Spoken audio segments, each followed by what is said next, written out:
મિત્રો good morning. આજે આપણે standard 8 chapter 18 pollution of air and water એટલે કે હવા અને પાણીનું પ્રદૂષણ. દરેક સજીવની 3 જરૂરિયાતો છે: હવા, પાણી અને ખોરાક. તો આ પ્રકરણની અંદર વિદ્યાર્થી મિત્રો આપણે સમજીશું કે હવા અને પાણી જે પ્રાથમિક જરૂરિયાતો છે તો તેમાં કેટલું પ્રદૂષણ રહેલું છે અને તે દૂર કરવા માટે આપણે કયા પ્રયત્નો કરવા જોઈએ, તેમજ તે પ્રદૂષિત ન બને તે માટે આપણે કયા ઉપાયો કરવા જોઈએ તેના વિશે સમજીએ. તો પ્રકરણની અંદર પહેલી અને બુઝો બંને એ સમાચાર જાણવા ખૂબ જ ઉત્સુક હતા કે તાજમહાલ એ દુનિયાની 7 અજાયબીઓમાં સામેલ છે. એટલે કે દુનિયાની 7 મોટી અજાયબીઓ છે એમાં તાજમહલ મોખરે છે. એટલે કે તાજમહાલનો નંબર આવે છે. દિલ્હીમાં આવેલું, આગ્રામાં આવેલું આ તાજમહાલ જોવાલાયક અજાયબી છે. પરંતુ તેઓને એ જાણીને પણ નિરાશ થયા કે આ સફેદ આરસના સ્મારક તાજની સુંદરતા તેની આજુબાજુના વિસ્તારના હવાના પ્રદૂષણને લીધે જોખમમાં છે. તો આ જે તાજમહાલ છે તે સફેદ આરસનો બનેલો છે, પરંતુ તેની સુંદરતા માત્ર ને માત્ર ખાલી આજુબાજુનો જે વિસ્તાર છે તેમાં હવામાં જે પ્રદૂષણ રહેલું છે તેને કારણે સફેદ આરસનો બનાવેલો તાજમહાલની સુંદરતા અત્યારે જોખમાઈ રહી છે. અને પાણીના અને હવાના પ્રદૂષણ સામે લડવા માટે કંઈ થઈ શકે કે નહીં તે જાણવા બંને આતુર છે. કારણ કે તાજમહાલ એટલો ખૂબસૂરત છે કે આપણે તેની સુંદરતા સાચવી રાખવી જોઈએ, પરંતુ માત્ર હવા અને પાણીના પ્રદૂષણને કારણે તેની સુંદરતા અત્યારે અટકેલી છે. આપણે જાણીએ છીએ કે આપણું પર્યાવરણ અગાઉ હતું એવું રહ્યું નથી. એટલે કે પહેલાંના સમય દરમિયાન પર્યાવરણમાં શુદ્ધતા હતી, ચોખ્ખાઈ હતી, વધારે વૃક્ષો હતા, એટલે હવા પણ શુદ્ધ અને ઓક્સિજન રહિત હતી. આપણા વડીલો તેમના સમયમાં જોવા મળતા સ્વચ્છ પાણી અને તાજી હવાની વાતો કરતા હોય છે. તે લોકો એમ કહેતા હોય છે આપણને કે તમારા વખતે તો પાણી પણ એટલું સ્વચ્છ નિર્મળ રહેતું હતું અને હવા પણ તાજી રહેતી હતી કે જેને કારણે લોકોને રોગ અને બીમારી પણ ઓછા થતા હતા. જ્યારે અત્યારના પ્રમાણમાં જેમ જેમ સુવિધા વધી છે, જેમ જેમ વાહનો વધ્યા છે, તેમ તેમ પ્રદૂષણ પણ વાતાવરણમાં ફેલાતું ગયું છે અને હવા ચોખ્ખી રહેતી નથી. સમાચારોમાં પણ નિયમિત રીતે પર્યાવરણની ઘટતી જતી ગુણવત્તાના અહેવાલ આવતા હોય છે. આપણે આપણી જિંદગીમાં પણ જાતે જ હવા અથવા પાણીની ઘટતી જતી ગુણવત્તાનો અનુભવ કરીએ છીએ. આપણને પણ ખ્યાલ આવે છે કે પહેલાંના સમય કરતાં અત્યારે પાણીમાં તેમજ હવામાં ગંદકી અને પ્રદૂષણ વધારે જોવા મળે છે. ઉદાહરણ તરીકે શ્વાસના રોગથી પીડાતા લોકોની સંખ્યા સતત વધી રહી છે. હોસ્પિટલમાં આપણે જોઈએ તો શ્વાસના રોગથી પીડાતા લોકોની સંખ્યા કે ફેફસાથી પીડાતા લોકોની સંખ્યા વધવા માંડી છે. તેનું મુખ્ય કારણ પ્રદૂષણ જ છે. જો શુદ્ધ હવા અને શુદ્ધ પાણી હશે તો શરીર એટલું જ સ્વસ્થ રહી શકશે. એ કલ્પના કરતાં જ ધ્રુજારી છૂટી જાય છે કે શુદ્ધ હવા તથા પાણી સંપૂર્ણ રીતે ઉપલબ્ધ જ નહીં હોય. અત્યારે એટલું ગંદુ પાણી છે કે તેને સ્વચ્છ કરવા માટે વિવિધ પદ્ધતિઓમાંથી પસાર કરવું પડે છે અને ત્યારબાદ તે આપણા સુધી પહોંચે છે. અને તેમાં જો કોઈ કચાશ રહી જાય તો આપણને પૂરેપૂરું નિસ્યંદિત શુદ્ધ પાણી મળી શકતું નથી. જ્યારે હવા પણ વાતાવરણમાં એટલો બધો કચરો અને પ્રદૂષણ વધી રહ્યું છે, ધૂળ, માટી, શેફળ તેમજ ધુમાડાને કારણે વધતા પોલ્યુશનને કારણે ઘણું બધું આપણું પર્યાવરણ પ્રદૂષિત થઈ રહ્યું છે. અગાઉના ધોરણમાં તમે હવા અને પાણીના મહત્ત્વ વિશે શીખી ગયા. તો આ પ્રકરણમાં આપણે વિદ્યાર્થી મિત્રો આપણી આજુબાજુ થતા નુકસાનકારક ફેરફારો તથા આપણા જીવન પર તેની અસરો વિશે ભણીશું કે આજુબાજુ જે વાતાવરણ પ્રદૂષિત થઈ રહ્યું છે તેને કારણે આપણું જીવન કેટલું ખરાબ થાય છે તેના વિશે આપણે સમજીએ. તો સૌપ્રથમ આપણે 18.1માં લઈશું કે હવાનું પ્રદૂષણ, એર પોલ્યુશન. તો આ એર પોલ્યુશન શું છે અને શેને કારણે થાય છે? તો ખોરાક વગર આપણે થોડોક સમય પણ ટકી શકીએ છીએ. જો આપણે કોઈ ઉપવાસ કર્યો હોય કે અમુક સમયે ખોરાક વગર પણ આપણે થોડોક સમય ચલાવી શકીએ છીએ, પરંતુ હવા વિના થોડી મિનિટ પણ ટકી શકાય નહીં. શ્વાસ 1 મિનિટ 1 સેકન્ડ માટે પણ રોકી શકાય નહીં. હવા વિના 1 સેકન્ડ પણ ચાલી શકે નહીં. આ સાદી વાસ્તવિકતા આપણને શુદ્ધ હવાનું આપણા માટેનું મહત્ત્વ સમજાવે છે. જો આપણને હવા વગર ન ચાલી શકતું હોય તો આપણે જે લેવી પડતી હવા છે તે શુદ્ધ જ હોવી જોઈએ. જો પ્રદૂષિત હવા જો શ્વાસમાં લેવામાં આવશે તો તેનાથી પણ આપણને ભયંકર રોગ થવાની શક્યતા રહે છે. તેથી શુદ્ધ હવા તેનું ખૂબ જ મહત્ત્વ છે. તમે જાણો છો કે હવા એ વાયુઓનું મિશ્રણ છે. હવામાં કોઈ એક વાયુ નથી હોતું, પરંતુ વાયુઓનું મિશ્રણ રહેલું હોય છે. તો આ હવાની અંદર કયા કયા વાયુઓ હોય છે?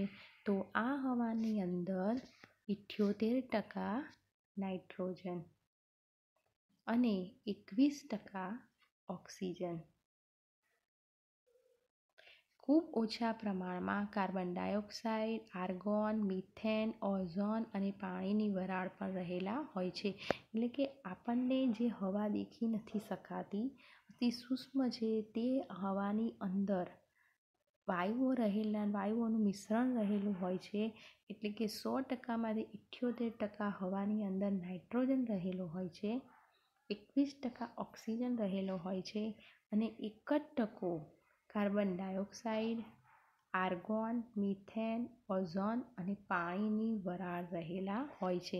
આમ આ રીતે બધાનું સમન્વય થઈને, ત્રણેયનું મિશ્રણ થઈને આપણને હવા મળતી રહે છે. હવામાં નાઇટ્રોજન અને ઓક્સિજન એ શુદ્ધ વાયુઓ મળે છે, પરંતુ તેની સાથે સાથે ખૂબ જ ઓછી માત્રામાં carbon dioxide, argon, methane, ozone અને પાણીની વરાળ રહેલા છે. તો આપણે તે સમજવા માટે પ્રવૃત્તિ 18.1 કરીએ તો ધુમાડા કાઢતી ઈંટની ભઠ્ઠી પાસેથી નીકળતી વખતે તમારા નાકને ઢાંક્યું હશે. ભીડવાળા રસ્તા પરથી પસાર થતી વખતે ખાંસી ખાધી હશે. કોઈ વખતે જો ધુમાડો નીકળે તો તરત જ ખાંસી આવવાની ચાલુ થઈ જાય છે. તો તમારા અનુભવને આધારે નીચે દર્શાવેલા સ્થળોની હવાની ગુણવત્તાની સરખામણી કરો. એટલે કે બગીચો તથા વ્યસ્ત રસ્તો. બગીચો એક સુંદર હવાવાળું સ્થાન છે, જ્યારે વ્યસ્ત રસ્તો એટલે કે ગીચોગીચ રસ્તો કે ત્યાં પ્રદૂષણનું પ્રમાણ વાહનોને લીધે વધી જાય છે. એક રહેણાંકવાળો વિસ્તાર અને બીજો ઔદ્યોગિક વિસ્તાર. એટલે કે એક રેસિડન્સ એરિયા કે જ્યાં માત્ર ને માત્ર જનસંખ્યા રહેતી હોય છે, અને બીજો ઔદ્યોગિક વિસ્તાર કે જ્યાં મોટી મોટી મિલો છે, કારખાના છે, ફેક્ટરીઓ છે તે. દિવસના જુદા જુદા સમયે વ્યસ્ત ટ્રાફિકની ચોક્કસ જગ્યાએ નોંધ લો. ઉદાહરણ તરીકે વહેલી સવારે, બપોરે અને સાંજે. તો કઈ જગ્યાએ કેટલો ટ્રાફિક છે તેના પરથી આપણને ખ્યાલ આવી જશે કે વાતાવરણમાં કેટલું વાહનોનું પ્રદૂષણ ફેલાયેલું છે. ગામડું અને શહેર. ગામડાની હવા તદ્દન શુદ્ધ હોય છે અને શહેરની હવા પ્રદૂષિત રહિત હોય છે. તો શહેરનો ભીડભાડવાળો રસ્તો. તો પ્રસ્તુત આકૃતિમાં આપણને દર્શાવે છે કે શહેરમાં કેટલી બધી સંખ્યામાં ભીડભાડ રહેલી હોય છે અને વાહનોની સંખ્યા પણ ખૂબ જ મોટી સંખ્યામાં હોવાથી તે દરેક વાહનમાંથી ધુમાડો નીકળે જ છે અને તેનાથી પર્યાવરણ પ્રદૂષિત થાય છે. ઉપરની પ્રવૃત્તિમાં તમારું એક અવલોકન વાતાવરણમાં જોવા મળતા ધુમાડાના પ્રમાણના ફેરફાર વિશેનું હશે. તમે જાણો છો કે ધુમાડો ક્યાંથી આવ્યો હશે? તો રસ્તા ઉપર જે વાહનો ચાલે છે તેના એન્જિનમાંથી ધુમાડો નીકળતો હોય છે. આવા પદાર્થોને વાતાવરણમાં ઉમેરો થવાથી તેમાં પરિવર્તન આવે છે. આપણે જોઈ ગયા વિદ્યાર્થી મિત્રો કે વાતાવરણમાં કયા પદાર્થો રહેલા છે. તો વાતાવરણની અંદર 78% નાઇટ્રોજન, 21% ઓક્સિજન અને 1% અન્ય પદાર્થો છે. તો આ પદાર્થોની અંદર રસ્તા ઉપર જો વાહનો વધારે હશે તો તેમાંથી નીકળતો ધુમાડો ભળી જશે. તો ધુમાડો ભળતા તેમાંથી અનિચ્છનીય પદાર્થ દૂષિત થાય છે. એટલે કે ધુમાડાની અંદર અનિચ્છનીય એટલે કે ખૂબ જ ખરાબ અને ઝેરી પદાર્થો ઉત્પન્ન થાય છે તથા સજીવ તથા નિર્જીવ બંને પણ નુકસાનકારક અસર કરે છે. ત્યારે તેને હવાનું પ્રદૂષણ કહે છે. એટલે કે જ્યારે દૂષિત હવા દ્વારા સજીવ તો ખરા જ, પણ તે સાથે વનસ્પતિ, પ્રાણીઓ અને નિર્જીવ વસ્તુઓને પણ નુકસાન જો કરે તો ત્યારે એમ કહી શકાય કે હવાનું પ્રદૂષણ થઈ રહ્યું છે. એટલે કે તેનાથી હવાની અંદર ખરાબ તત્વો મળીને ખરાબ પદાર્થોનું મિશ્રણ થઈને હવાને ગંદી કરાવે છે અને છેવટે શ્વાસ અને ફેફસાની તકલીફ ઊભી થાય છે. હવે આપણે વિદ્યાર્થી મિત્રો 18.2માં સમજીએ કે હવા કઈ રીતે પ્રદૂષિત થાય છે. હવા કઈ રીતે પ્રદૂષિત થાય છે. How does air get polluted? હવા શુદ્ધ હોય છે, ઓક્સિજન નાઇટ્રોજનથી રહી છે, છતાં પણ તેને કેવી રીતે ખરાબ થાય છે, પ્રદૂષિત થાય છે તે સમજીએ. જે પદાર્થો હવાને પ્રદૂષિત કરે છે, એટલે કે જે પદાર્થોને કારણે હવા પ્રદૂષિત થાય છે તેને વાયુ પ્રદૂષકો એટલે કે એર પોલ્યુશન કહે છે. કેટલીક વાર આવા પદાર્થો કુદરતી સ્ત્રોતમાંથી જેવા કે જંગલની આગ કે જ્વાળામુખીના ફાટવાથી આવે છે. તો જ્યારે જંગલમાં આગ લાગી હોય કે જ્વાળામુખી ફાટ્યો હોય તો તેમાંથી નીકળતા પદાર્થોને કારણે પણ વાયુ પ્રદૂષકો બની શકે છે, એર પોલ્યુશન બની શકે છે. અમુક માનવ પ્રવૃત્તિઓ દ્વારા પણ વાતાવરણમાં પ્રદૂષકો ઉમેરાય છે. અમુક પ્રવૃત્તિ કુદરતી છે, જેમ કે આગ લાગવી તેમજ જ્વાળામુખીનું ફાટવું. આ કુદરતી ઘટના દરમિયાન પણ હવાનું પ્રદૂષણ થાય છે. તે ઉપરાંત અમુક વખતે માનવ સર્જિત પ્રવૃત્તિઓ દ્વારા પણ વાતાવરણમાં પ્રદૂષિત હવા ઉમેરાય છે. વાયુ પ્રદૂષકોના સ્ત્રોતમાં કારખાના, વિદ્યુત મથકો, વાહનોના ધુમાડા અને બળતણના લાકડા તથા છાણાના દહનનો સમાવેશ થાય છે. આ તમામ ક્રિયાઓથી વાતાવરણની હવામાં પ્રદૂષણો ફેલાય છે. જેવા કે જો કારખાનામાંથી ચાલતા ગંદા ધુમાડાથી વાતાવરણ હવા પ્રદૂષિત થાય છે. વિદ્યુત મથકોને કારણે વાતાવરણમાં કેટલાક ધુમાડા હવાને પ્રદૂષિત કરે છે. વાહનોમાંથી નીકળતો જે ધુમાડો છે તે પણ ઝેરી અને ખરાબ તત્વો ઉત્પન્ન કરે છે, જે વાતાવરણને દૂષિત કરે છે. બળતણના લાકડા અને છાણાના દહનથી જે ધુમાડો ઉત્પન્ન થાય છે તેનાથી પણ વાતાવરણમાં ઝેરી પદાર્થ મિશ્ર થાય છે અને વાતાવરણ પ્રદૂષિત કરે છે. પ્રસ્તુત આકૃતિ આપણી પાસે છે કે કારખાનામાંથી નીકળતા ધુમાડા. કારખાનામાંથી કેમિકલનો ધુમાડો નીકળતો હોવાથી તે પદાર્થો ખૂબ જ નુકસાનકારક હોય છે, જે શ્વાસ અને ફેફસાને તકલીફ પહોંચાડે છે. તો આપણે પ્રવૃત્તિ 18.2 સમજીએ કે તમે સમાચાર પત્રમાં વાંચ્યું હશે કે દિન પ્રતિદિન બાળકોના શ્વાસમાં રોગોનું પ્રમાણ વધી રહ્યું છે. અત્યાર સુધી તો માત્ર વડીલોમાં જ આ તકલીફ જોવા મળતી હતી, પરંતુ હવામાં એટલું હદે પ્રદૂષણ ફેલાઈ રહ્યું છે કે તેને કારણે નાના બાળકોના શ્વાસમાં પણ રોગોનું પ્રમાણ વધી ગયું છે. તમારા આડોશ-પાડોશના ઘરોમાં તથા મિત્રોમાં કેટલાક બાળકો શ્વાસ સંબંધિત મુશ્કેલીઓથી પીડાય છે તેની એક મોજણી એટલે કે સર્વેક્ષણ હાથ ધરો.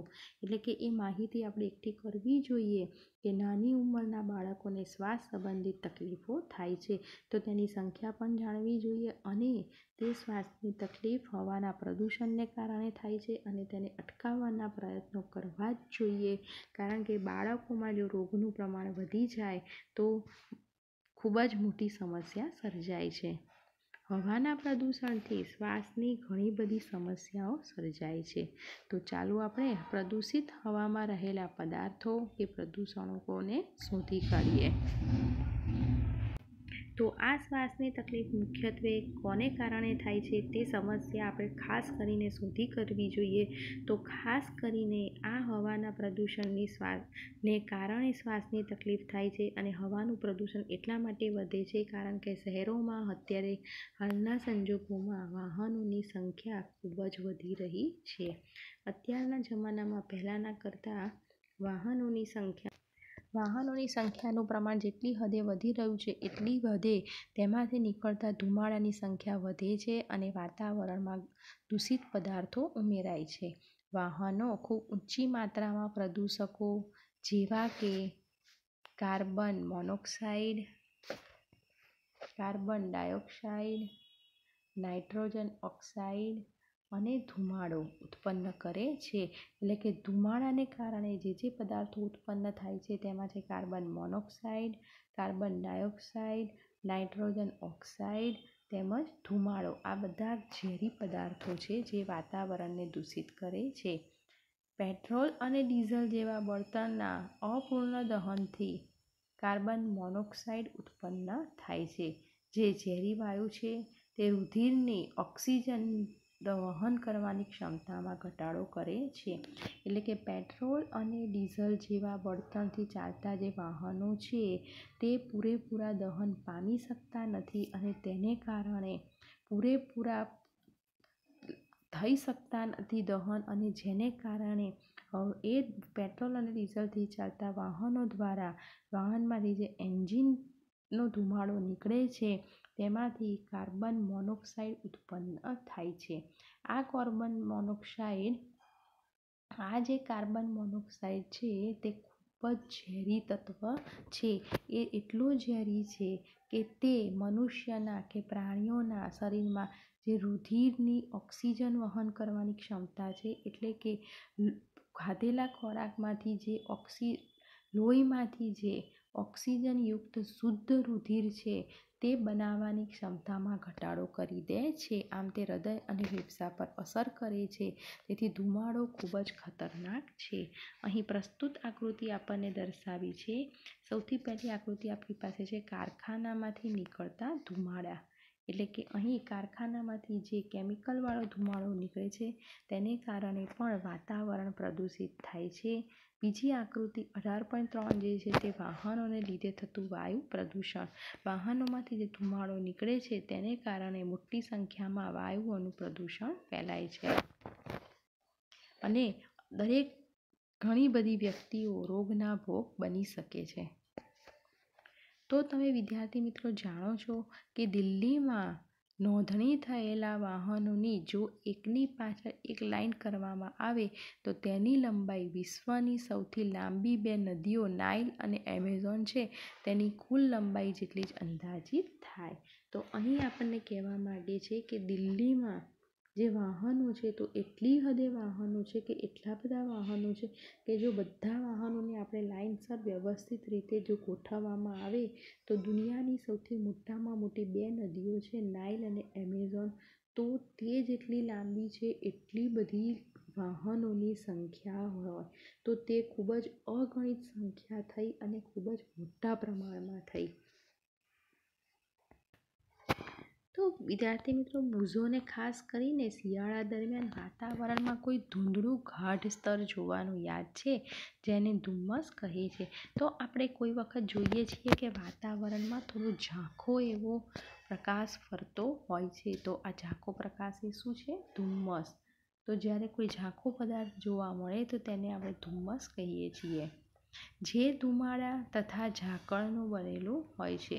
એટલે કે જ્યારે ગરમીનો ધુમાડો તેમજ ઠંડીનું ઝાકળ પડેલું હોય તે દરમિયાન જોવા મળે છે. ધુમાડામાં નાઇટ્રોજનના ઓક્સાઇડ હોઈ શકે છે, જે અન્ય વાયુ પ્રદૂષકો તથા ઝાકળ સાથે જોડાઈને ધુમ્મસ બનાવે છે. તો ધુમાડામાં વાતાવરણમાં શું હોય છે? નાઇટ્રોજન અને ઓક્સિજન. તો ધુમાડાની અંદર શું છે? ધુમાડાની અંદર જે નાઇટ્રોજનના ઓક્સાઇડ છે તે અન્ય વાયુ પ્રદૂષકો અને ઝાકળ સાથે જોડાઈને ધુમ્મસ બનાવે છે. ધુમ્મસને લીધે શ્વાસની તકલીફો જેવી કે અસ્થમા, ઉધરસ તથા બાળકોમાં વીઝિંગ, શ્વાસ મારફતે હવા અંદર બહાર જાય ત્યારે અવાજ ઉત્પન્ન થવાની તકલીફ પ્રેરે છે. એટલે કે કોઈ વ્યક્તિને શ્વાસ લેતી વખતે અંદર બહાર જતો હોય ત્યારે અવાજ ઉત્પન્ન થાય એ એક બીમારી છે અને તેને અસ્થમા જેવી બીમારી કહેવામાં આવે છે. તો આ ધુમ્મસ એક વાતાવરણને ખરાબ કરે છે, જેમાં વાયુ પ્રદૂષકો અને ઝાકળ બંને જોડાવે છે અને આ ધુમ્મસને કારણે શ્વાસની તકલીફ, અસ્થમા, ઉધરસ અને બાળકોમાં વિઝિંગ જેવી બીમારીઓ ઉત્પન્ન થાય છે. ઘણા ઉદ્યોગો પણ હવાના પ્રદૂષણ માટે જવાબદાર છે. એટલે કે ઉદ્યોગોની ફેક્ટરીઓ જે બનેલી છે તે પણ હવાના પ્રદૂષણ માટે જવાબદાર છે. એક છે વાહનોના ધુમાડા અને બીજું છે ઉદ્યોગો. સલ્ફર ડાયોક્સાઇડ અને નાઇટ્રોજન ડાયોક્સાઇડ જેવા વાયુ પ્રદૂષકોના મુખ્ય સ્ત્રોત પેટ્રોલિયમ રિફાઇનરીઓ છે.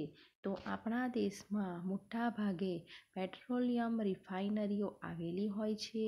આ પેટ્રોલિયમ રિફાઇનરીઓને કારણે વાતાવરણમાં સલ્ફર ડાયોક્સાઇડ અને નાઇટ્રોજન ડાયોક્સાઇડ જેવા ઝેરી વાયુઓ વાતાવરણમાં ભળે છે અને વાતાવરણને પ્રદૂષિત કરે છે.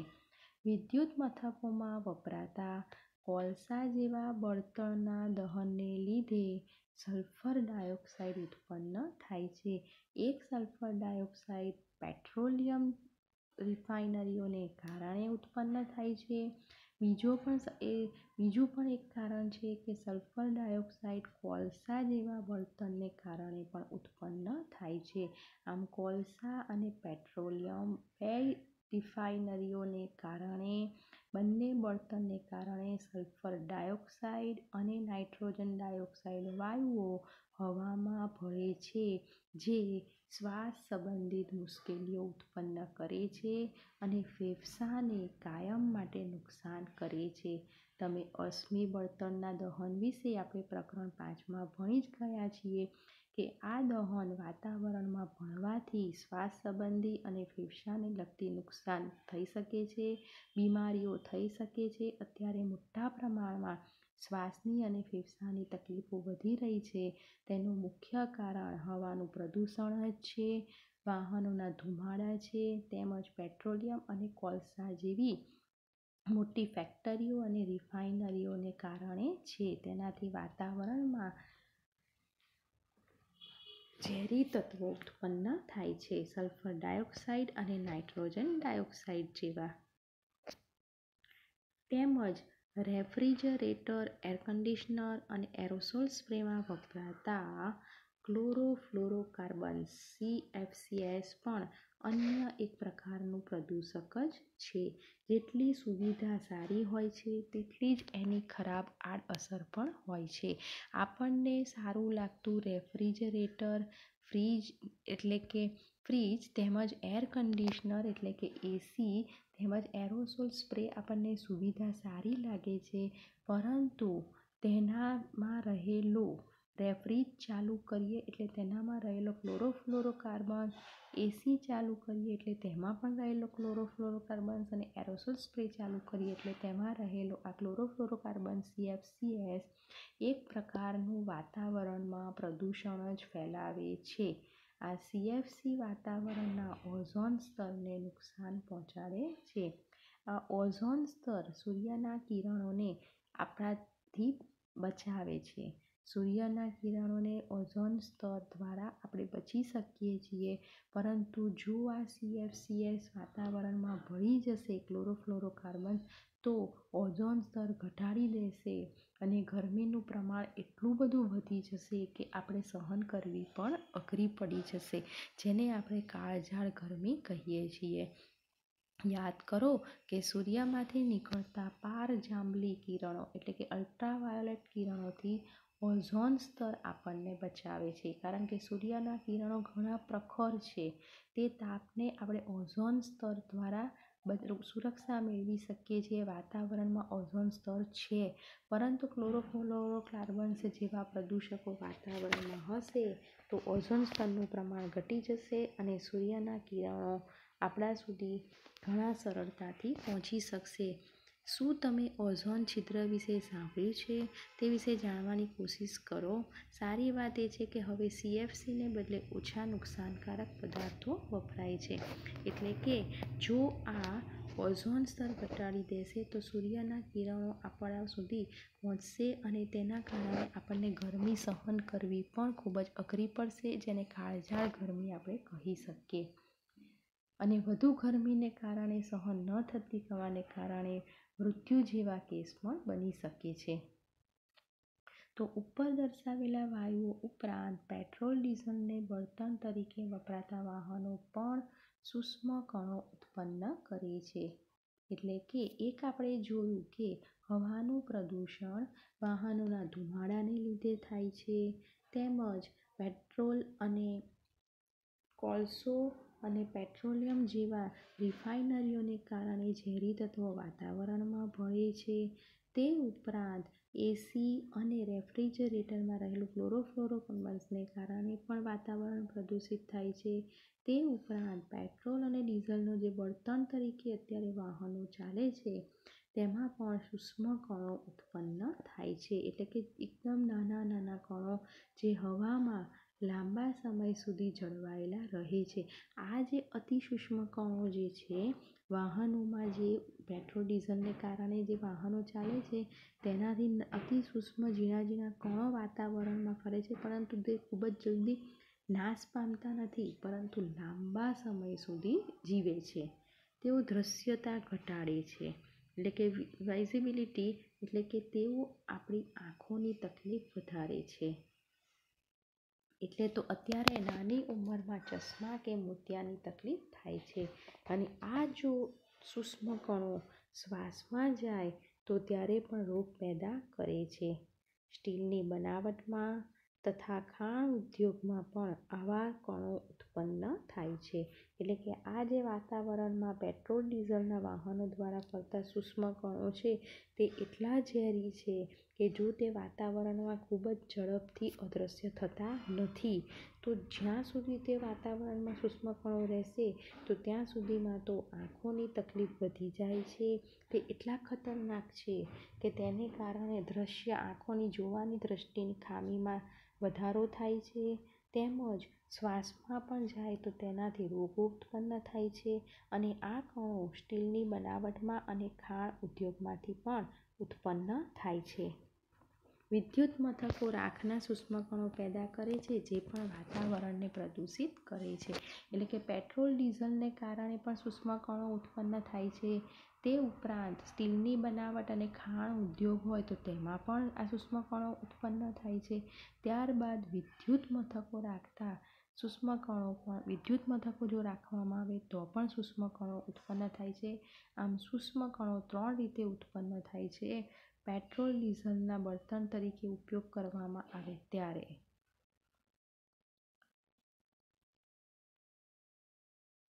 તેમજ સ્ટીલની બનાવટમાં અને ખાણ ઉદ્યોગો હોય ત્યારે, તેમજ વિદ્યુત મથકો હોય ત્યાં ઘડી પણ વિદ્યુત મથકો ચાલતા હોય ત્યાં પણ સૂક્ષ્મ કણો ઝડપથી પેદા થાય છે અને તે ઝડપથી ઓગળી શકતા નથી અને લાંબા સમય સુધી રહે છે, જે નુકસાન કરતા છે.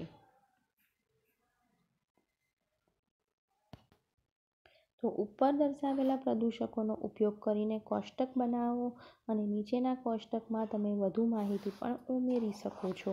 તો આપણે વાયુ પ્રદૂષકો જોઈ ગયા. તો એક વાયુ પ્રદૂષક ધારો કે આપણે લઈએ તો કાર્બન મોનોક્સાઇડ છે, અને તેના સ્ત્રોત એટલે કે કાર્બન મોનોક્સાઇડ શેના કારણે ઉત્પન્ન થાય છે? તો તે પેટ્રોલ અને ડીઝલના અપૂર્ણ દહનથી ઉત્પન્ન થાય છે. જેમ કે અહીં આપણે વિદ્યાર્થી મિત્રો એક કોષ્ટક બનાવી શકીએ અને તેની અંદર લખી શકીએ કે કાર્બન મોનોક્સાઇડ, અહીં આપણે કોષ્ટકમાં વિદ્યાર્થી મિત્રો લખી શકીએ કે વાયુ પ્રદૂષક તરીકે જો આપણે કાર્બન મોનોક્સાઇડ લઈએ તો કાર્બન મોનોક્સાઇડ તેને કારણે ઉત્પન્ન થાય છે તો પેટ્રોલ અને ડીઝલના અપૂરતા દહનથી. તો તેને કારણે શું થાય છે? તો તેને કારણે રુધિરના ઓક્સિજન વહન થવાનું ઘટાડે છે, એટલે કે શરીરમાં રુધિરનું વહન અટકાવે છે. એટલે કે રુધિરની અંદર જે ઓક્સિજનયુક્ત શુદ્ધ રુધિર બનવાની ક્ષમતા છે તે ઘટાડી દે છે. ત્યારબાદ જો બીજો વાયુ પ્રદૂષક છે કે સલ્ફર ડાયોક્સાઇડ.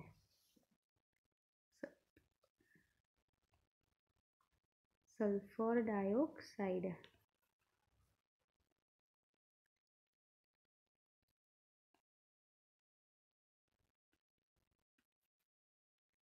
અને સલ્ફર ડાયોક્સાઇડ વીજ મથકોમાં કોલસાના દહનથી ઉત્પન્ન થઈ હવામાં ભળે છે. એટલે કે તે કોલસા જેવી ફેક્ટરીને કારણે બને છે અને તે વીજ મથકોમાં જે કોલસો વપરાય છે એ કોલસો ખતરનાક છે. એ કોલસાનું જો દહન થાય તેમ તેમ સલ્ફર ડાયોક્સાઇડ વાયુ ઉત્પન્ન થતો જાય છે અને તેને કારણે ફેફસાને નુકસાન થાય છે અને તે ઉપરાંત શ્વાસ સંબંધિત તકલીફો પણ થાય છે. તેમજ ક્લોરોફ્લોરોકાર્બન્સ એટલે કે એ પણ એક વાયુ પ્રદૂષક. આપણે ફ્રીજ અને એસીમાંથી વપરાતો ક્લોરોફ્લોરો તેના જેમ જેમ આપણે વપરાશ કરીએ તેમ આ વાયુ પ્રદૂષક હવામાં ફેલાય છે. એસી આપણને સારું લાગે પરંતુ તેના મશીનમાંથી જે ગરમ વાયુ નીકળતો હોય છે તેમાં ક્લોરોફ્લોરોકાર્બન્સ હોય છે. તો આ તેમાંથી નીકળે છે તો રેફ્રિજરેટર એટલે કે ફ્રીજ અને એસીમાંથી. એટલે ફ્રીજ અને એસીમાં પણ ક્લોરોફ્લોરોકાર્બન્સ જેવો ખરાબ તત્વ રહેલો હોય છે જે ઓઝોન સ્તરને નુકસાન પહોંચાડે છે. એટલે કે વાતાવરણમાં જે ઓઝોન સ્તર છે તેને ઘટાડી દે તો સૂર્યની ગરમી ખૂબ જ પ્રમાણમાં વધી શકે છે. ત્યારબાદ છે મળમાં રહેલા રોગકારકો. એટલે કે વાયુ પ્રદૂષકોમાં મળમાં રહેલા રોગકારકો પણ હોય છે. જો ખુલ્લેઆમ જો મળમૂત્ર થતા હોય તો તેમાં પણ રોગકારકો જીવાણુઓ રહેલા હોય છે. જે ગંદુ પાણી જળ સ્ત્રોતમાં ભળવામાં આવે. જો મળમૂત્રનું ગંદુ પાણી જળ સ્ત્રોતમાં એટલે કે નદી, તળાવ, સરોવરમાં નાખવામાં આવે તો તેનાથી પણ ખરાબ જીવાણુઓ પેદા થાય છે અને જેને કારણે કોલેરા, ટાઇફોઇડ અને કમળા જેવા પાણીજન્ય રોગો થાય છે.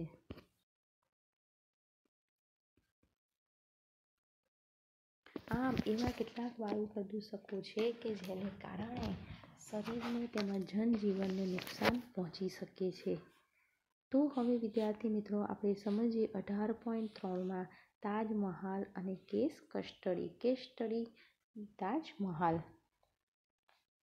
સૌપ્રથમ આપણે જે વાયુ પ્રદૂષકો વિશે સમજ્યા અને તેના સ્ત્રોત સમજ્યા. એટલે કે આપણને ખ્યાલ આવી ગયો કે કયા વસ્તુઓથી અને કઈ અસરથી વાયુ પ્રદૂષકો હવામાં ફેલાય છે.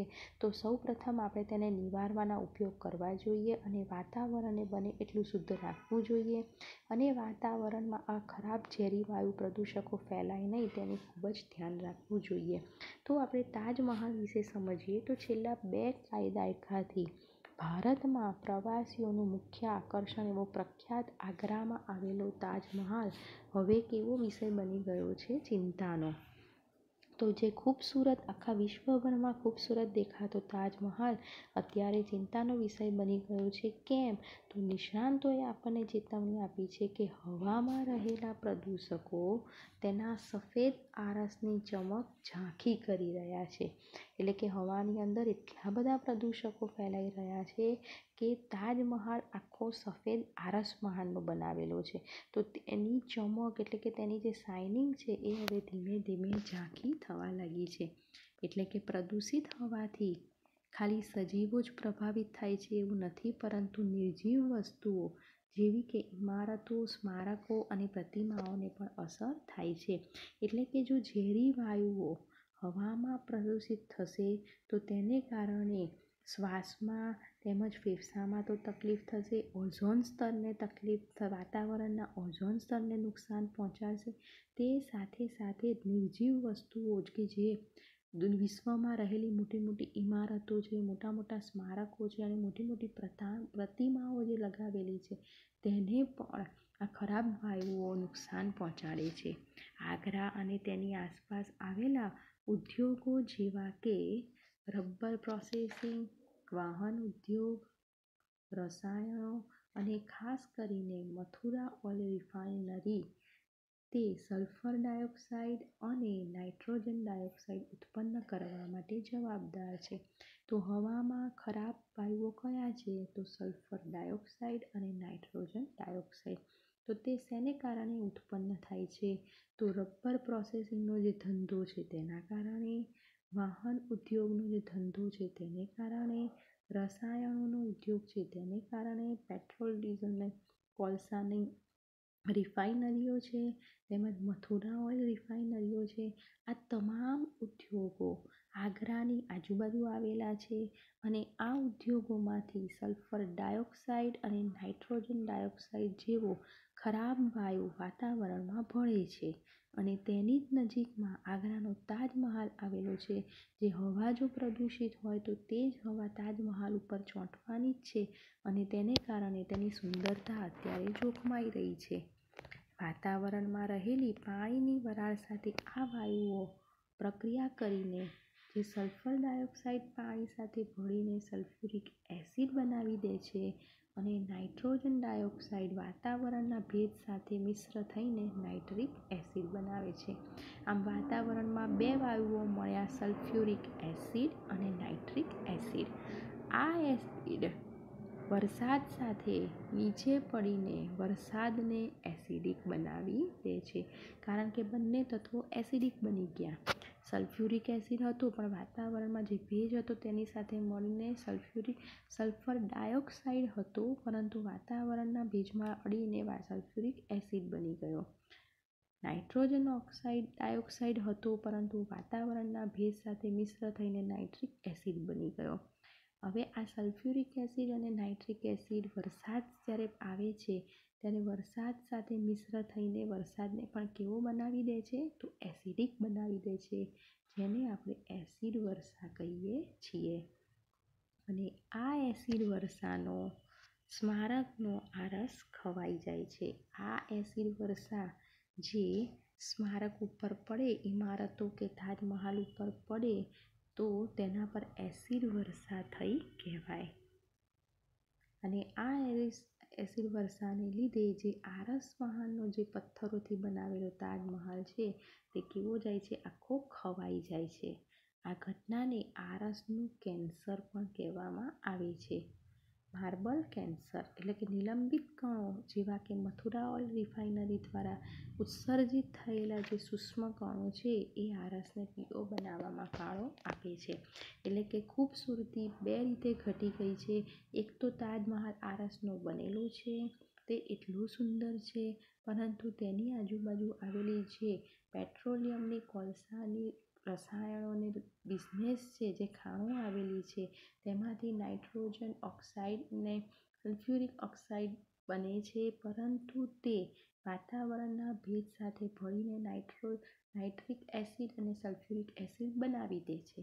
હવે જ્યારે વરસાદ પડે છે ત્યારે આ બંને એસિડો જમીન પર સાથે નીચે આવતા તે આખો એસિડ વર્ષા જ કહેવાય છે. આ એસિડ વર્ષા જો સફેદ કલરના આરસ પર પડશે તો તે નુકસાન કરશે અને તેની સુંદરતા ગુમાવી પડશે.